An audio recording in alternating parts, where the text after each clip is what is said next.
رمضان المبارک۔ رمضان المبارک برکت والا مہینہ ہے۔ اللہ تعالیٰ نے اس مہینے کو دوسرے تمام مہینوں کے مقابلے میں خاص مقام عطا کیا ہے۔ یہ مہینہ رحمت والا ہے۔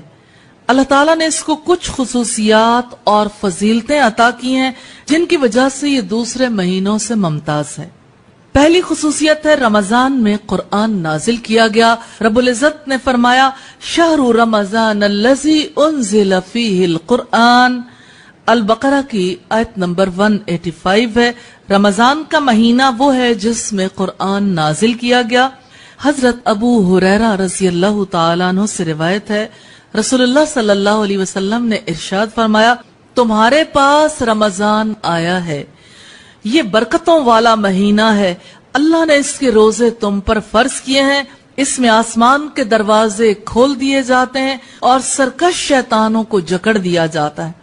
اللہ تعالیٰ کے فضل و کرم سے اس میں ایک رات ہوتی ہے جو 1000 مہینوں سے بہتر ہے۔ جو اس کی بھلائی سے محروم رہا وہ بڑا محروم ہے۔ مشکات کی روایت ہے والیوم 1 پیج 616 پر، اور مسند احمد میں بھی یہ روایت موجود ہے، نسائی میں یہ 2108 نمبر پر موجود ہے۔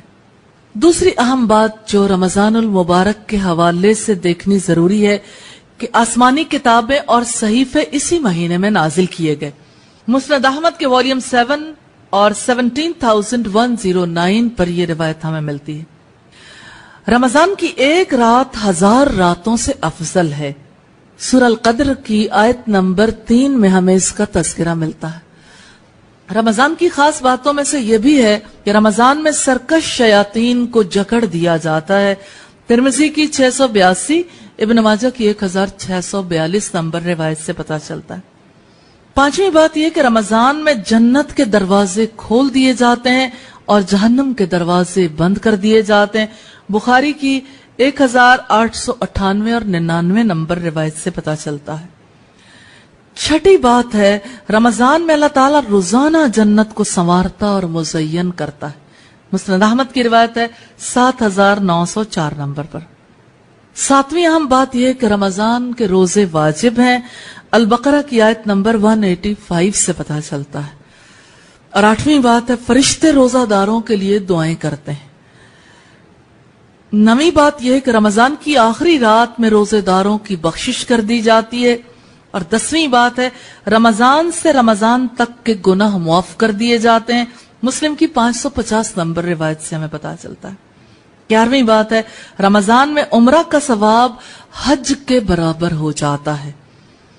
بخاری کی 1863 نمبر، نسائی کی 2112، ابن ماجہ کی 2993 نمبر روایت سے پتہ چلتا ہے۔ 12ویں بات یہ کہ رمضان کی ہر رات جہنم سے آزادی دی جاتی ہے۔ صحیح ابن ماجہ کی روایت ہے 1371 نمبر پہ، اور ابن ماجہ کی روایت ہے 1642 نمبر پہ۔ ترمذی کی روایت 682 نمبر سے ہمیں پتہ چلتا ہے۔ تو رمضان برکت والا مہینہ ہے، رحمتوں کا مہینہ، اور رمضان قرآن کا مہینہ ہے۔ جیسا کہ ہم نے دیکھا سورہ البقرہ کی آیت سے شہر رمضان الذی انزل فیہ القرآن، رمضان کا مہینہ وہ ہے جس میں قرآن نازل کیا گیا۔ اور نبی صلی اللہ علیہ وسلم نے فرمایا الصیام والقرآن یشفعان للعبد، روزہ اور قرآن دونوں بندے کے حق میں سفارش کریں گے۔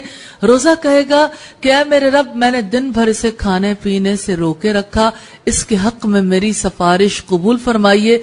تو اس طرح سے قرآن یہ کہے گا کہ اے میرے رب، اس کو میں نے رات کے آرام سے نیند سے روک کے رکھا، اس کے حق میں میری سفارش قبول فرمائیے۔ اللہ تعالیٰ دونوں کی سفارش قبول فرمائیں گے۔ تو یہ مہینہ عظمت والا مہینہ، اس کی عظمت قرآن حکیم کی وجہ سے، اور اس میں بڑی حکمت ہے۔ نزول قرآن کے مہینے میں روزے رکھوائے گئے، ان روزوں کی وجہ سے انسان کس طرح سے ان فوائد کو حاصل کر سکتا ہے جو اللہ تعالیٰ نے روزے رکھنے کے مقاصد کے طور پر بتائے۔ لعلکم تتقون، تاکہ تم متقی پرہیزگار بن جاؤ، تاکہ تم اللہ کے راستے پہ چلنے والے بن جاؤ۔